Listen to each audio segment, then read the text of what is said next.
have a couple assistants on your staff who you actually played with here at Vanderbilt. So what is it like to work with people that you used to play with? What does that mean for you to have them?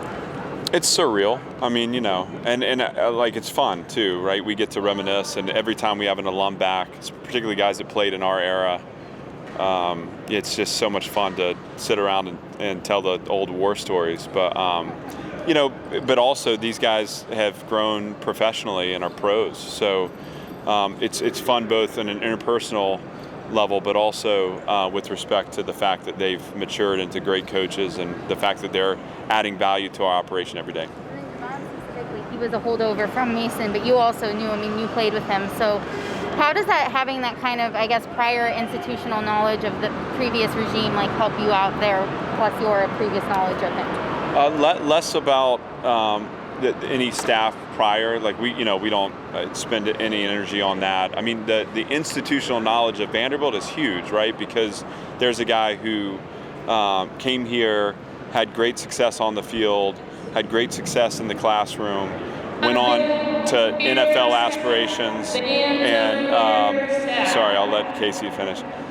Went on to NFL aspirations, and then returns to mentor his the young players. And so for us to have that guy in those rooms every single day is a huge plus. To have that guy sending that message and recruiting is huge. And he was a captain here, and he continues to be a captain here. And I think it's such a powerful aspect of the program. A little skirmish at the end of practice. Was that kind of a player-led thing? I think Davion was speaking to the team. How did you feel about how all of that was handled? What was the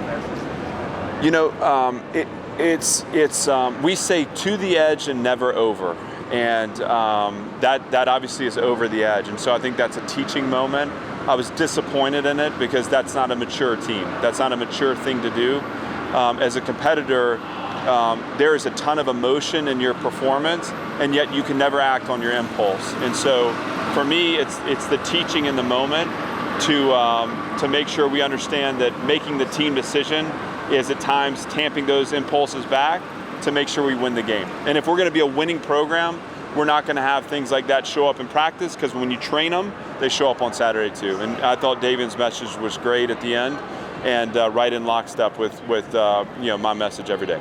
That one side, how do you feel like the team has handled stuff like that throughout spring and fall camp? To be honest, I think early in camp I wanted more emotion, and I kind of pushed them to get to the edge, because that's part of the training. You're not training until you're in adversity, but we have to have this competitive mindset, this competitive edge to win. And when it's not getting to the brink, you're not actually pushing as far as you can. So I think over camp we've done a nice job of balancing. I feel like it's become very competitive, and you're starting to see these one-on-one battles manifest and get physical and get confrontational. It just can't. We got to be more disciplined than to let it spill over. And I think they've been great in that respect. We got to learn from this and move on from it. What was Davion's message to the team? He just was. He was communicating the same things we communicate in the classroom, and that's. We have so much work to be done, and we can't make mistakes that jeopardize our time together on the field. That was essentially what he was saying. But he did a great job finding the words and the emotion for the moment to communicate to his brothers, and I respect him for that. How far has it come from week one to now? It's a little harder sometimes to over 3 weeks to step back and to see, but they've come a long way. I mean, the first practice, if you guys recall, finished with me spirited in the middle. We don't have that. We've gotten to the point where and you guys have been able to see it. I mean, our work output, our rhythm has been consistent. We still, for me, it's still a focus on the things we need to improve, and that's impacting winning at every turn. It's making the fundamental plays that are there for us to open up the opportunity to win late in the game, and that's where we got to find a little more consistency. You had some shifting around at guard, especially with Cole having been out a little bit here and there. How much has that affected what you guys are doing? Are you getting close to where you feel like you know who your guys are when they're healthy, or is that just thrown another variable in things with guys being out? Well, inevitably we won't be able to make it through the season without having to patch some holes. And so early on, it gives us a chance to kind of experiment a little bit with different combinations. We have identified who kind of the frontline guys are, and we have an idea of where we're headed for next week. But these are opportunities for us to kind of experiment and see, when that adversity does strike, how we'll fix those issues through the course of the season. Summary of how you feel about your position group so far. Yeah, I think they've done a really good job. I think we've got some good depth there that we've established. Both young guys and older that have come about. So I feel really good about where they're at, right? We're still progressing, still a long ways to go, but I think they're doing some really good things. Ricky, because he's been a defensive back, he's been a lot of things, he can cover, he's very versatile. How do you assess what he is at this point? Yeah, obviously his length, his versatility is, one of his biggest assets, right, that can really help us with there.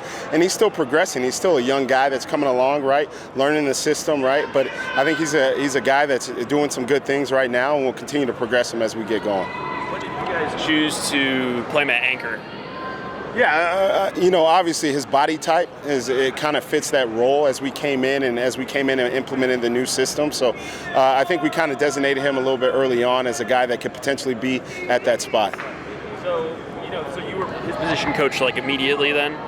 Say that again? You were his position coach like immediately more? Yeah, as we came in, that's kind of how we pegged him. And obviously we kept an open mind with all of our players and where there could be possibly different spots and movement in different areas. So he went through some tough stuff at the end of last year and early this year, I guess. What were the conversations like with him in terms of trying to support him and all that? Because that's a difficult thing to go through for a 20-year-old.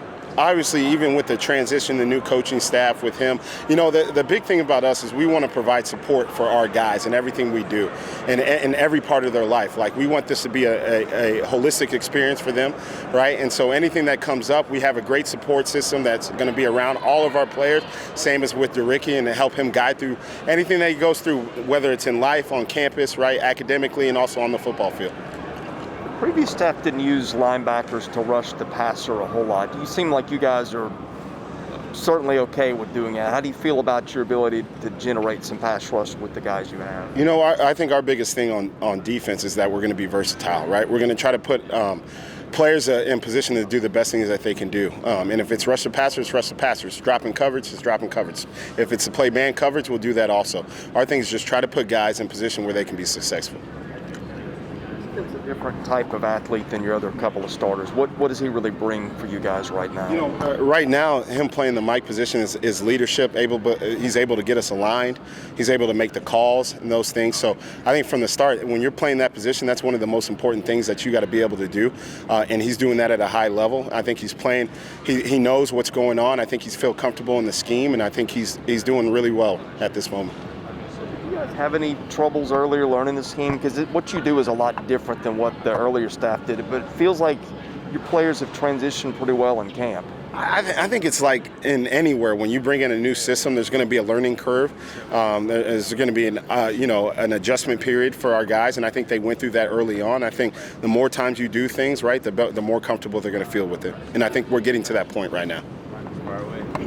Hey, Ricky, since you played safety like in high school as well as last year, what's the process been like of adjusting to playing a new position? It's been pretty good. Coach Eggs, Coach Gator, they've been working with me, and the spring kind of started off pretty rough, but now I'm starting to get back in the groove. And I learned some great things from them too. So it's basically you're a lot closer to the ball. So your thought process got to speed up, but the support system has been great for me. So. How big of a priority for you was like putting on weight, to play linebacker over the offseason? It was pretty important because I came in at 205, played last year at 210. So this year got up to 230 to be able to play there. So yeah, it was a big priority. Do you enjoy the pass coverage aspect of what you do in the system? It's not like catching an interception. So I love it. So but being able to be up in space, get your hands on some balls is nothing like it. Ethan, how far has this team come over the last 3 weeks?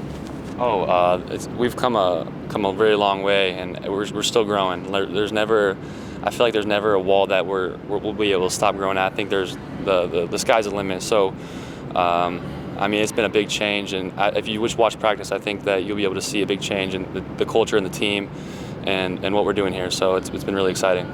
Think you'll be ready for game week next week? Oh, of course, yeah. We're all ready. We're really excited. We've been getting ready for ETSU, and yeah, we're working on us, but we're working on ETSU as well. So we're all really excited for this first week. How big of a leader has Davion Davis been for your guys' defense? Davion has been a great leader. He's been one of the best that I've seen. He's very vocal. He's a worker. He does the work, but he also speaks it too. So he doesn't just talk the talk. He walks the walk. So he's been a great leader for all of us, and great leader for the defense and the team as well. Calls in this defense. I think you might have done some of that last year a little bit as a freshman. If you did, how does that differ? Is one scheme easier to play in or pick up on than the other? So calls wise, I kind of make the same calls. It's pretty similar in that aspect. I don't know if one's easier than the other. There's a job and you got to do it. So I feel like it's pretty similar in that way.